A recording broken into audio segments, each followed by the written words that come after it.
everybody, welcome to Lila's Best Eats, where I'm always doing it right. On this channel, I'll be showing you how to eat the food you love, but in a much healthier fashion and without compromising the integrity or the flavor of the food. So please, don't be shy. Click that like, share, and subscribe. Tap that notification bell so you could be notified whenever I upload any of my delicious cooking content. Now, without any further ado, let's get to doing what I do best. Let's get into this video and let's get to doing it right. Okay, guys, let's get to doing it right. These are the ingredients you're going to need to make my Asian lettuce wraps. I'll give you the full measurements of these ingredients in the next video clip.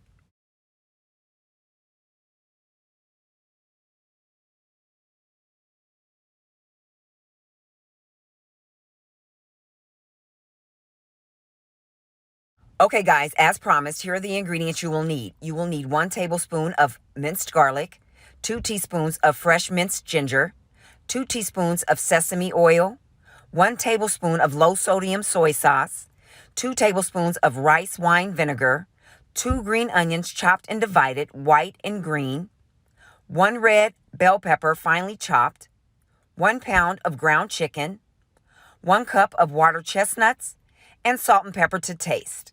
Now it's time for us to prepare our meat mixture. So let's start first by adding our ground chicken to a larger bowl.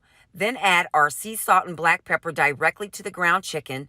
Then follow that up by adding our finely minced ginger, our finely minced garlic, and then we're only going to use the white part of the green onion and get that into the bowl, followed by our finely chopped red bell pepper. Then we're going to add our soy sauce, our sesame oil, followed by our rice wine vinegar. And then last but not least, we're going to add our water chestnuts. Now I'm just going to grab my green onion and I'm going to add about a handful to this mixture, and then I'm going to put the rest on reserve for later. Now that we've gotten all of our ingredients into the meat mixture, we can then go ahead and gently massage these ingredients to incorporate them into the meat. We don't want to overwork the meat because unlike beef, chicken doesn't have a lot of fat, and if you overwork it, you will melt the fat that it does have. Once we're done incorporating the ingredients into the ground chicken, this is what the result should look like. Your ground chicken should be moist and full of vibrant color. Here are the ingredients you're going to need for the sauce. You're going to need 2 tablespoons of rice wine vinegar, 2 teaspoons of monk fruit sugar, 5 tablespoons of low-sodium soy sauce, 2 teaspoons of sesame oil, 1 teaspoon of cornstarch, and 2 tablespoons of hoisin sauce. Okay, guys, now it's time for us to prepare our sauce. So let's get these ingredients into a larger bowl, starting with our 5 tablespoons of soy sauce first, then adding our 2 tablespoons of rice wine vinegar to that, followed by our 2 teaspoons of sesame oil. Then we're going to add our 2 tablespoons of hoisin sauce. Now with the hoisin sauce, you may either need to use a whisk or a spoon to make sure you get all of that ingredient because it's kind of sticky. Then add your 1 teaspoon of cornstarch. And then lastly, go ahead and add the 2 teaspoons of monk fruit sugar. Now, we're just going to go ahead and use a whisk to incorporate all of these ingredients until they are well dissolved. Now it's time for us to begin the cooking process. But before we do, let's add 1 tablespoon of olive oil to a skillet over a medium-high heat. Once the olive oil has reached its heated temperature, we can then add our marinated chicken meat mixture directly into the hot skillet and allow it to cook until it is completely browned. Once the meat mixture is done and has completely browned, we can then add our pre-made sauce and pour it all over the meat mixture. Okay, guys, after we've poured the sauce into our meat mixture, we want to make sure that we well incorporate that sauce into the meat. So be sure to mix the meat well and make sure that the meat is well coated with the sauce.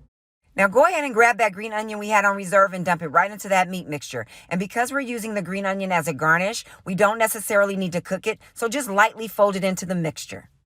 Once the meat mixture is done cooking, this is what the end result should look like. You should have delicious, moist ground chicken with lots of flavor and beautiful, vibrant colors.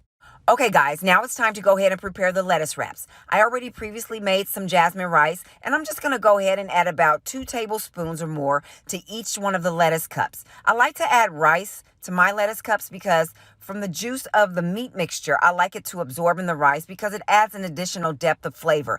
But if you prefer not to add any rice, then that's your choice. You don't have to. So I'm just going to go ahead and add some rice to this final lettuce cup, and then we're going to move on to adding the meat mixture to the lettuce cups. Okay, guys, now it's time to add the meat mixture to our lettuce cups. And just like with the jasmine rice, I'm only going to add a few tablespoons per lettuce cup. I'm not adding much meat mixture to my lettuce cups because I did add jasmine rice, and that's going to make the lettuce cups more filling. But if you're a lot hungrier than I am, then feel free to add as much meat as you prefer. I'm just going to go ahead and finish adding the rest of the meat, and then I'll show you guys what the results should look like. Okay, guys, here are the end results for the Asian lettuce wraps. If you enjoyed the video, subscribe, give it a thumbs up, leave a comment, share my content, let people know that Lila's Best Eats is always doing it right. Thanks again for watching. I appreciate the support, and I'll see you again next time.